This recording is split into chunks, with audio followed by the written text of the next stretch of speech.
नमस्कार दोस्तों। पिछले 24 घंटे में कोरोना के 36,000 मामले सामने आए हैं।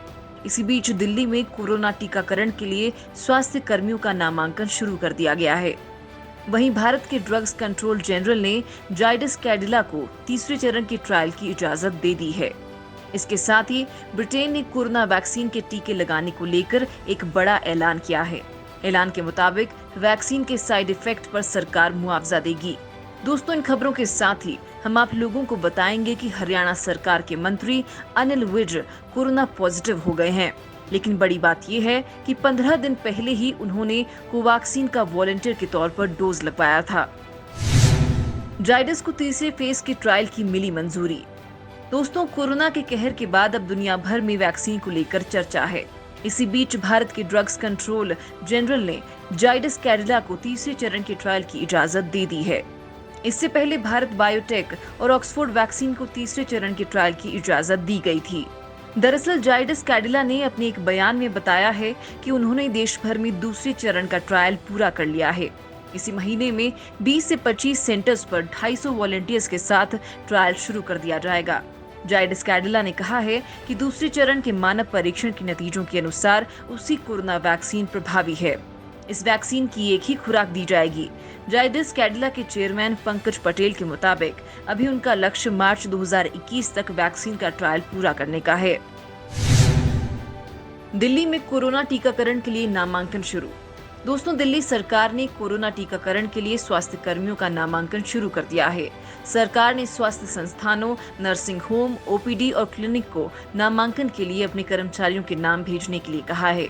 दिल्ली सरकार के अनुसार कई अस्पताल, नर्सिंग होम ने कर्मचारियों का डाटा साझा भी कर दिया है।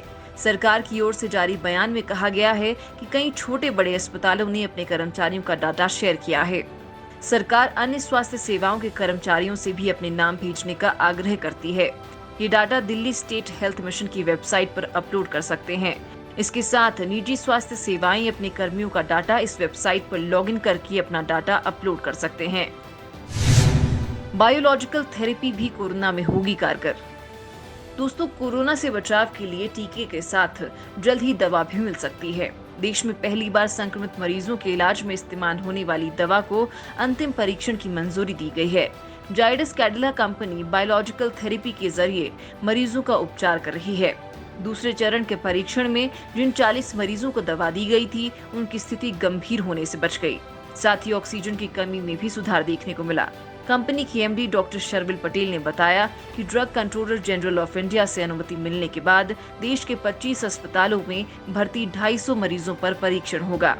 दूसरे चरण में जिन मरीजों को एक खुराक दी गई, उनमें 95% संक्रमण मुक्त हुए। बहरीन ने फाइजर की वैक्सीन को दी मंजूरी। दोस्तों, ब्रिटेन के बाद बहरीन महामारी के खिलाफ वैक्सीन के आपातकालीन इस्तेमाल की मंजूरी देने वाला दुनिया का दूसरा देश बन गया है। अमेरिकी दवा निर्माता कंपनी फाइजर और सहयोगी जर्मन बायोटेक की विकसित कोविड-19 वैक्सीन के आपातकालीन इस्तेमाल की औपचारिक मंजूरी दे दी है। हालांकि बहरीन ने ये नहीं बताया कि उसने वैक्सीन की कितनी खुराक खरीदी और टीकाकरण कब शुरू होगा। एसोसिएटेड प्रेस के सवाल का भी बहरीन के नियामक अधिकारियों ने तत्काल कोई जवाब नहीं दिया। बाद में फाइजर ने बताया कि बहरीन को वैक्सीन की आपूर्ति और खुराकों की संख्या सहित बिक्री का समझौता गुप्त है। बहरीन पहले ही चीन निर्मित वैक्सीन साइनोफार्म के आपातकालीन प्रयोग की मंजूरी दे चुका है और अब तक 6,000 लोगों को वैक्सीन लगाया जा चुका है। रूस की स्पुतनिक वैक्सीन की खेप पहुंची भारत। दोस्तों, कोरोना वायरस की वैक्सीन को लेकर भारत के लिए अच्छी खबर है। देश में नई दिल्ली और हैदराबाद एयरपोर्ट पर कोरोना वैक्सीन के रखरखाव के लिए कोल्ड स्टोरेज बनाए गए हैं। इसके अलावा कई अन्य एयरपोर्ट पर भी वैक्सीन स्टॉक करने के लिए कोल्ड स्टोरेज बनाए जा रहे हैं। इस बीच रूस की कोरोना वायरस वैक्सीन स्पुतनिक 5 की खेप देश में पहुंच चुकी है। स्पुतनिक के ट्रांसपोर्टेशन में तापमान का खास ख्याल रखना जरूरी है, इसलिए वैक्सीन को मॉस्को से दिल्ली लाने के बीच कोल्ड चेन को टूटने नहीं दिया गया। वैक्सीन के ट्रांसपोर्ट में 2 से 8 डिग्री का तापमान बनाए रखने के लिए एक खास कंटेनर को तैयार किया गया है। वैक्सीन को कंटेनर में रखने के बाद इसे पूरी तरह से लॉक कर दिया जाता है। वैक्सीन का साइड इफेक्ट होने पर मुआवजा देगा ब्रिटेन। दोस्तों, ब्रिटेन में कोरोना वैक्सीन लगने से पहले सरकार ने एक बड़ा ऐलान किया है। ऐलान के मुताबिक अगर किसी को कोरोना वैक्सीन का साइड इफेक्ट होता है तो उसे ब्रिटेन सरकार मुआवजा देगी। ब्रिटेन ने हाल ही में फाइजर और बायोएनटेक की कोविड-19 वैक्सीन की इमरजेंसी इस्तेमाल को मंजूरी दे दी है। ब्रिटेन पहला पश्चिमी देश है जिसने अपने नागरिकों को कोरोना वैक्सीन देने का ऐलान किया है। ब्रिटेन ने फाइजर की कुल 40 मिलियन यानी 4 करोड़ डोज का ऑर्डर दिया है, जिसे 2 करोड़ लोगों को दिया जा सकेगा। इस वैक्सीन के 2 डोज हर व्यक्ति को 21 दिनों के अंतराल में दिए जाएंगे। यूनाइटेड किंगडम ने तय किया है कि वो 16 साल की उम्र से अधिक के लोगों को ये वैक्सीन देगा।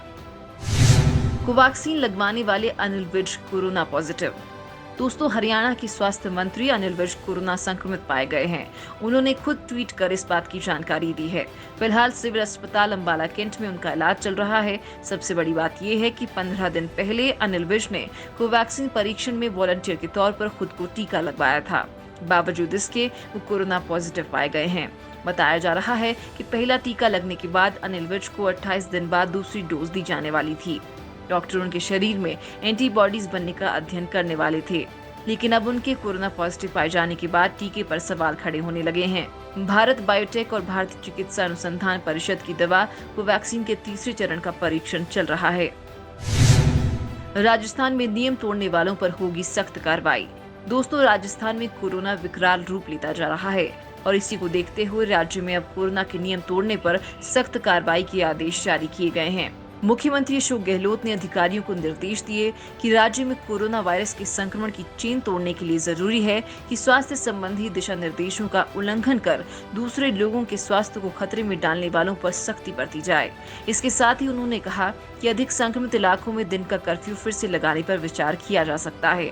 उन्होंने कहा कि मास्क नहीं पहनने, सामाजिक दूरी और भीड़ से बचने के नियमों का पालन सुनिश्चित करने के लिए अगर जरूरी हुआ तो अधिक संक्रमण वाले क्षेत्रों में दिन के कर्फ्यू जैसे कदमों पर भी विचार किया जा सकता है, ताकि आम जन के स्वास्थ्य की रक्षा की जा सके।